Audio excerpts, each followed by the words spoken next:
Vamos a la conversación de esta mañana. Comienza Voces del Poder aquí en CNN Chile Radio 9:45. Nos acompaña Juan Pablo Lira, coordinador del área programática e incidencia de Idea País. ¿Cómo estás, Juan Pablo? Bien, ¿y tú? Muy bien, gracias por acompañarnos esta mañana. Gracias por la invitación. Y nos acompaña Luis Ruz, presidente del directorio Centro Democracia y Comunidad. Bienvenido, Luis. Hola, Sebastián, buenos días. Gracias por acompañarnos a los dos en esta jornada. ¿Todo bien con la lluvia? ¿No hay un problema ayer? Todo bien, Sorpresiva, gracias a Dios, sí. Fuerte agua. Súper intensa. Sí, muy intensa. Y ahora los cielos bien despejados, como estábamos viendo. Está como la política. Como la política, dices tú, claro, se puso a tono con lo que está pasando en la discusión. Eléctrica, sí. Oye, hablando de esa carrera presidencial y de la discusión, partamos por los temas que abordó la ministra vocera de Gobierno, Camila Vallejo, que estuvo acá en CNN Chile Radio hace algunos minutos. Alcanzaron a escuchar parte de eso. La ministra, bueno, abordamos varios temas, pero quería comenzar la conversación con las definiciones que hacía respecto al tono que ha ido adquiriendo el debate, sobre todo en esta semana, por definiciones que han hecho candidatos, en particular lo que hizo Johannes Kaiser respecto a esta idea de indultar a los presos de Punta Peuco ha generado muchas repercusiones. Pero en términos más globales, la ministra decía que veía que había cierta regresión en la discusión, sobre todo respecto a temas de derechos humanos, precisamente. Y veía con preocupación el debate, cómo iba adquiriendo esto, si bien entendía que las campañas tienen mucho de ese fragor, de hacer declaraciones altisonantes y otras cosas, de todas maneras lo ve con preocupación por lo que plantea de fondo. Juan Pablo, ¿cómo ves tú esas definiciones que hace la ministra sobre el tema? Bueno, sin perjuicio de que ese es justamente el rol de la ministra, ¿no es cierto? Advertir quizás cuando el debate toma estos tintes. A mí me parece que la ministra simplemente pisó el palito en el sentido de que ese es el modus operandi, me parece, de Johannes Kaiser, ¿cierto? Johannes lo que suele hacer es justamente fabricar conflictos para luego ganarlos. Y como se venía conversando antes, que también fue algo que se hizo desde la candidatura de José Antonio Kast, etcétera, en donde se levanta un conflicto y el Ejecutivo reacciona cuando en realidad no tiene que reaccionar, de nuevo, sin perjuicio de que la materia de derechos humanos es una materia bien sensible y es necesario acusar cuando se está pasando los límites, pero yo creo que justamente este tipo de respuesta es lo que espera Johannes Kaiser para amplificar su relato. Entonces, o sea, gana al instalar el tema. Yo creo que gana al instalar el tema, gana adherentes, porque hoy día lo cierto es que el riesgo es lo que más paga. Entonces, en ese sentido yo creo que no nos va a llevar a ningún lado tampoco seguir amplificando este tipo de temas, pero eso. Luis. Sí, yo creo que la ministra toca una tecla delicada e importante reflexionar, porque cuando vemos las posiciones de Kaiser y de alguna forma también Kast previamente, que reivindican, por ejemplo, la dictadura y por lo tanto hacen una verdadera apología de personeros que violaron los derechos humanos y que hoy día están condenados, por ejemplo, por delitos de lesa humanidad. Por los peores crímenes. Exactamente. A mí me parece que es importante, a lo menos, levantar la voz. ¿Por qué? Porque la democracia se hace efectivamente, se sostiene sobre un conjunto de valores, la tolerancia, el pluralismo, y es cierto, estamos en medio de una campaña presidencial que siempre son duras, son con mucha fricción, pero hay cuestiones que no se pueden dejar pasar. Y una de esos tiene que ver con el valor y el respeto a la democracia. Y en ese sentido, a mí me llama mucho la atención que el planteamiento de Johannes Kaiser, por ejemplo, en el último debate que hubo, haya pasado así como desapercibido, que tiene que ver con... ¿Qué esperabas tú, Luis? No, yo esperaba que haya precisamente desde las mismas derechas que son con vocación y que tienen vocación democrática, lo interpelaran. Creo que eso es una línea que no se puede cruzar, más allá de las legítimas diferencias en la discusión presidencial. Matías Walker fue una de las voces que surgió, pero viene del sector de demócratas. Pero claro, la ministra Vallejo echaba de menos que de alguna manera la derecha vinculada a Chile Vamos, Juan Pablo, fuera la que marcara esa distancia en el tema. Sí, a mí me parece que distintas voces... ¿Debían hacerlo? O sea, sí. Yo creo que siempre hay una responsabilidad para con estos temas. Yo en eso estoy de acuerdo. Y a mí me consta que hay distintas voces del sector, quizás no para esta entrevista en puntual, pero que en reiteradas ocasiones han levantado la voz con el tema de los derechos humanos y sus defensas. Pero de nuevo, yo insisto en que esta cuestión a mí me parece que es una estrategia más comunicacional de Johannes Kaiser, pretender que el oficialismo de alguna manera se escandalice por dichos que él ha dicho en reiteradas ocasiones. Yo creo que todos sabemos bien o podemos anticipar el tipo de declaraciones que Johannes Kaiser va a hacer respecto a estos temas. Pero y por difícil cierto que son guardar súper silencio, problemáticos. ¿Cómo? Difícil guardar silencio por parte del Es gobierno. difícil frente a guardar una silencio, propuesta de este tipo. por supuesto, es difícil guardar silencio. Yo no creo que haya que guardar silencio, pero esto es como, en el fondo, es como ya, en el fondo, ¿a qué voy con el tema del anticipo? A que en la medida que más se amplifique una cosa que nosotros ya sabemos que Johannes Kaiser va a decir, más tribuna se le da. Y yo creo que en ese sentido es un error, porque claro, yo también estoy en absoluto desacuerdo con las declaraciones del candidato. Claro. O sea, perdón, yo creo que ahí pasamos, y ahí hay un retroceso en la derecha tradicional, si ustedes quieren, de lo que hizo y planteó el expresidente Piñera, de los cómplices pasivos y de la condena a los derechos humanos, ¿verdad?, hoy a un silencio cómplice, digamos. Eso a mí me llama la atención y creo que hay que decirlo. Así lo calificaba Ricardo Lagos Weber, decía, que había cierta complicidad. Una complicidad, efectivamente, porque no puede ser que se ponga en duda la democracia, los valores, el respeto a los derechos humanos, insisto, más allá de las discrepancias políticas que tengamos en medio de la discusión presidencial. Y esto es delicado porque lo que estamos viendo en otros lugares del mundo tiene que ver precisamente cuando este tipo de valores no se defienden, llegamos a justificar el genocidio, lo que hemos visto en Gaza, por ejemplo, o decisiones arbitrarias de liderazgos como Donald Trump, que toman decisiones que nos terminan afectando a todos con una impronta muy autoritaria, y yo creo que eso, por lo menos para nuestro país, que es un país abierto al mundo, que tuvo una transición a la democracia ejemplar, hoy día no lo podemos perder.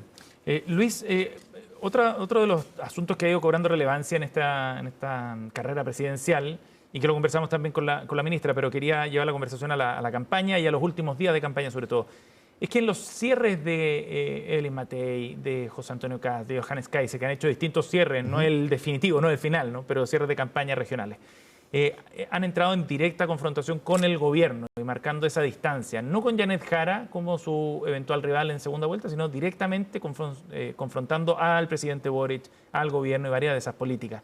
¿Cómo ves esa estrategia desde el punto de vista de la campaña, de cómo ellos han ido encauzando la conversación hacia el presidente Boric en particular? Las críticas han sido durísimas, ¿eh? Sí, han sido muy duras y obviamente una estrategia de campaña, pero lo que está a la base, creo yo, más bien, Sebastián, es la división de las derechas. Hoy día uno percibe que la derecha está a la derecha con este tinte autoritario que representa Kaiser, que lo ha demostrado en plenitud, a mi juicio, en los últimos días. Esta derecha más conservadora de Kast, que ha sido un conservador más bien oculto en esta fase de la campaña, pero que duda acá de su trayectoria.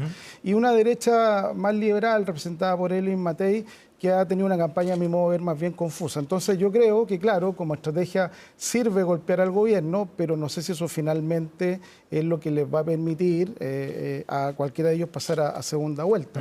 Y por el contrario, creo que Janet Jara ha hecho una campaña de menos a más, ha logrado bien instalar que es una candidata que representa el amplio mundo de la centroizquierda.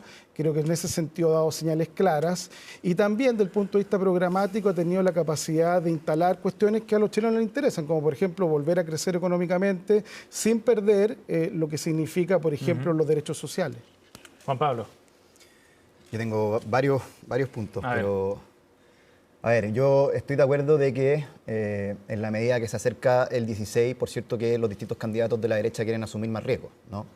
Sobre todo si es que se está constantemente moviendo el cerco del riesgo, porque ya en esta semana el tono se elevó bastante, algo de eso también se ha hablado respecto al video de Evelyn Matei, ¿no es cierto? Sí.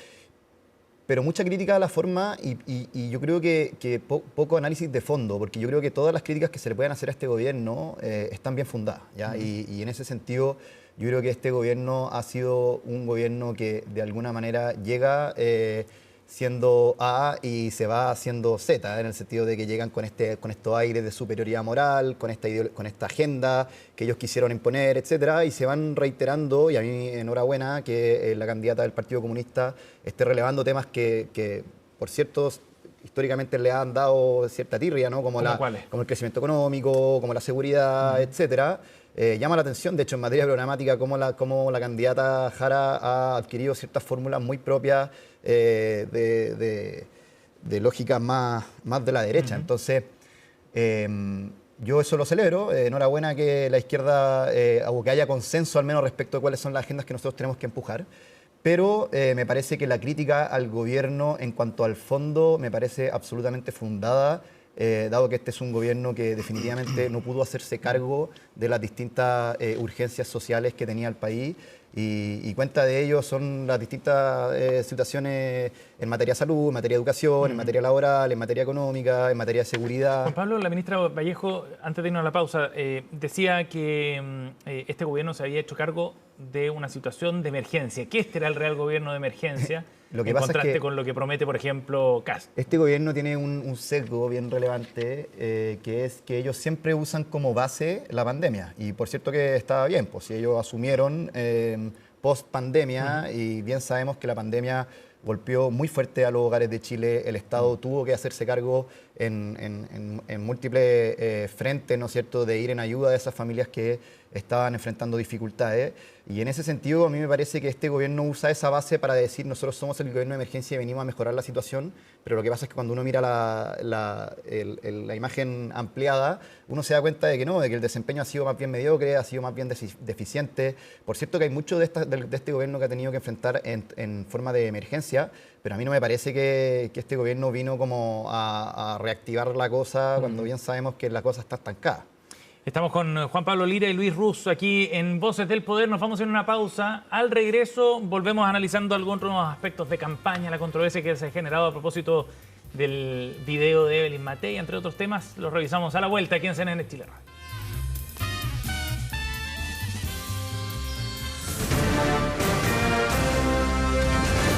Hacemos una pausa y ya regresamos con CNN Chile Radio, AM.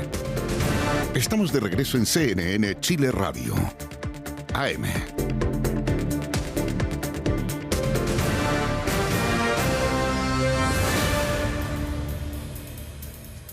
Bien, estamos de vuelta, seguimos en CNN Chile Radio junto a Juan Pablo Lira y Luis Ruz. Analizamos la contingencia, estábamos hablando de la campaña hace un rato antes de ir a la pausa y volvemos a tocar, pero otra tecla en particular para ver lo que está pasando en la oposición. Bueno, le salió caro el video a Evelyn Matei, pareciera, ¿no?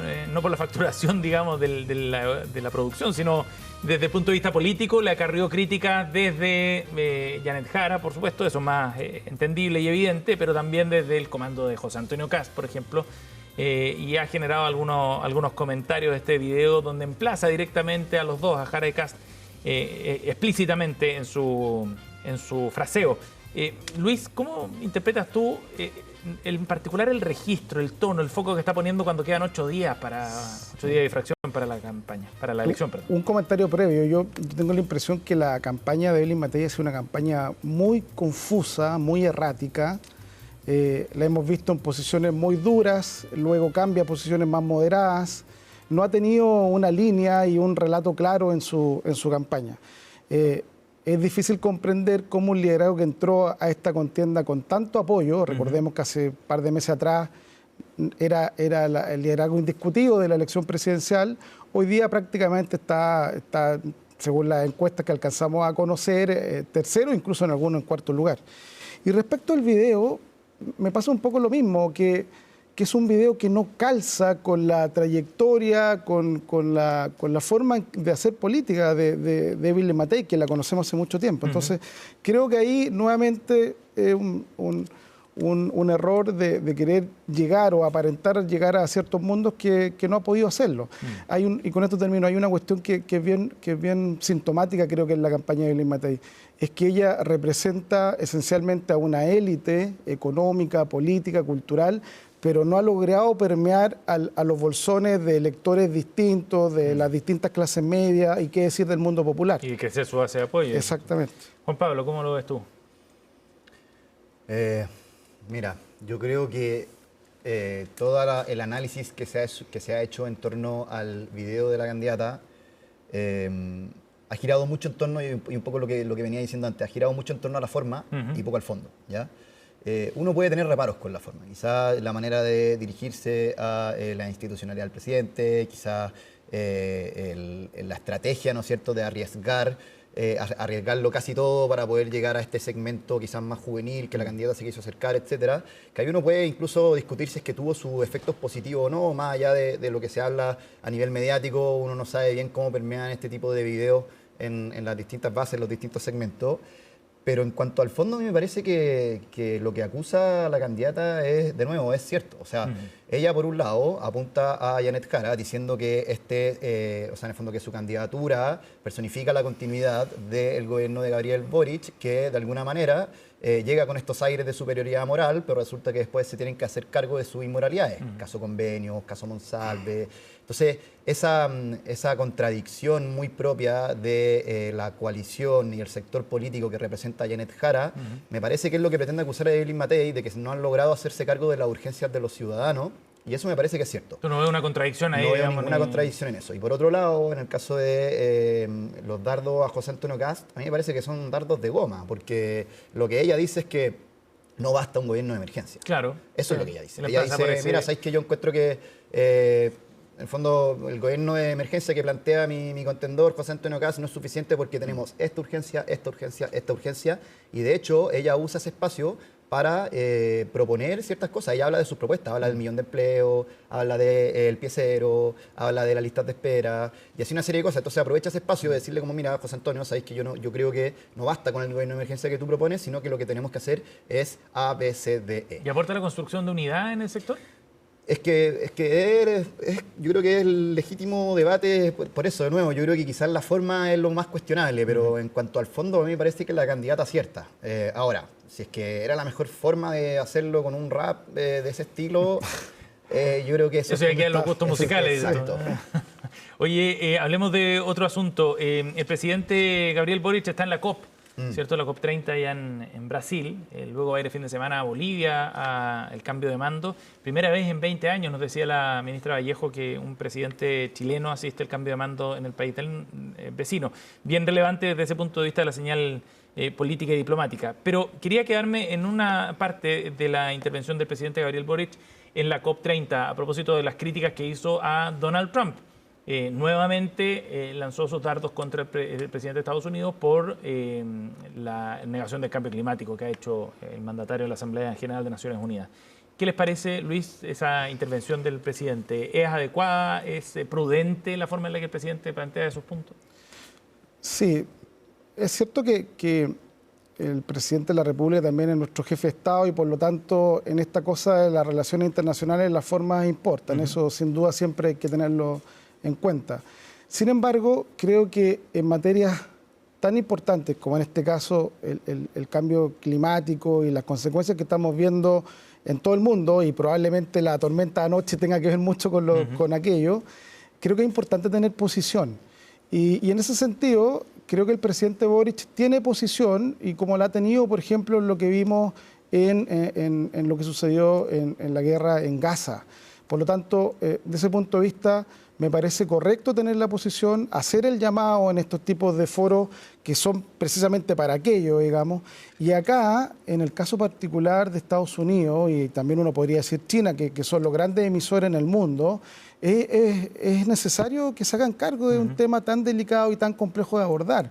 Porque efectivamente, en materia de fondo, cuando uno dice cómo bajamos las emisiones en el mundo entero, si las grandes potencias no están en esa posición, de hecho China y Estados Unidos han manifestado una serie de reparos al respecto, obviamente no se le puede pedir a los países menos desarrollados y menos los pobres que no puedan tener un desarrollo en esa línea. Entonces, creo que de ese punto de vista es pertinente el emplazamiento, insisto, más allá de la forma, claro. Juan Pablo. No, yo discrepo profundamente con Luis, porque uno puede tener su posición respecto a la situación del cambio climático. Yo creo que todos, de alguna manera acá, quizás en esta mesa, somos conscientes de que el cambio climático es real, no es un invento de la izquierda. Eso dice la evidencia, ¿no? Eso dice la evidencia, eso dice la ciencia. Entonces, tener una posición, tomar políticas de Estado de largo plazo para mitigar los efectos del cambio climático me parece súper prudente. Pero otra cosa muy distinta, y que no puede correr por el mismo carril, son las relaciones internacionales. Y de nuevamente vemos que el presidente usa una plataforma institucional para tirar dardos políticos, ¿no es cierto?, en un contexto diplomático. Y la política de Estado en relación a la diplomacia, a nuestras relaciones bilaterales con distintos países, sobre todo con países tan importantes como lo puede ser Estados Unidos, en un contexto en donde hay incertidumbre comercial, en donde estamos viendo toda esta incertidumbre geopolítica, me parece que lo que hace el presidente es más un capricho de él que mirar el largo plazo o el big picture y decir como esta cuestión se tiene que tomar como política de Estado. Yo no voy a entrar a tirar dardos a partir de mi posición porque sé que las relaciones internacionales se tienen que llevar de otra forma. Así lo han hecho distintos presidentes. Todos los presidentes anteriores siempre se han abstenido a dar su opinión personal respecto a ciertos temas, justamente porque así funciona la política exterior. Entonces, a mí no me llama la atención porque el presidente en reiteradas ocasiones ya ha hecho esto. Ahora, me parece que daña la institucionalidad, pone en riesgo nuestra posición como país de cara al mundo, y todo por hacer un punto que uno puede estar de acuerdo con el punto del presidente, sí, pero otra cosa es fondo, hacerlo en una plataforma de relaciones Pero un exteriores. espacio multilateral como este. Es un espacio multilateral, por cierto que sí, pero fue completamente gratuito. O sea, una cosa es ir a una cumbre de esta índole y participar y hacer los puntos, y otra cosa muy distinta es apuntar al presidente de Estados Unidos y decir que el presidente de Estados Unidos está haciendo algo que, por cierto, no me consta que lo dijo. O sí lo dijo. No, lo dijo en la ¿Sí? Asamblea General de Naciones Ya. Unidas. Sí. Juan Pablo Lira ha estado con nosotros y Luis Ruz participando de Voces del Poder, edición de día viernes. Gracias por acompañarnos, Luis. Gracias, Muchas Juan Pablo. Muchas Buen fin de gracias. semana. Igualmente, Para los dos. gracias. 10:07, nos vamos a ir a la pausa en CNN Chile Radio. Echamos un vistazo a la linda imagen que tenemos de Santiago hasta ahora desde el Parque Metropolitano. Después de la lluvia de ayer, hoy día tendremos cielos despejados, máxima de 24 y la temperatura hasta ahora ya se acerca a los 15 grados. En Valparaíso y Viña del Mar hasta ahora 17, hacia el sur en Concepción 15 grados. Se esperan precipitaciones desde la Araucanía hasta la región de los lagos. Corte y ya volvemos.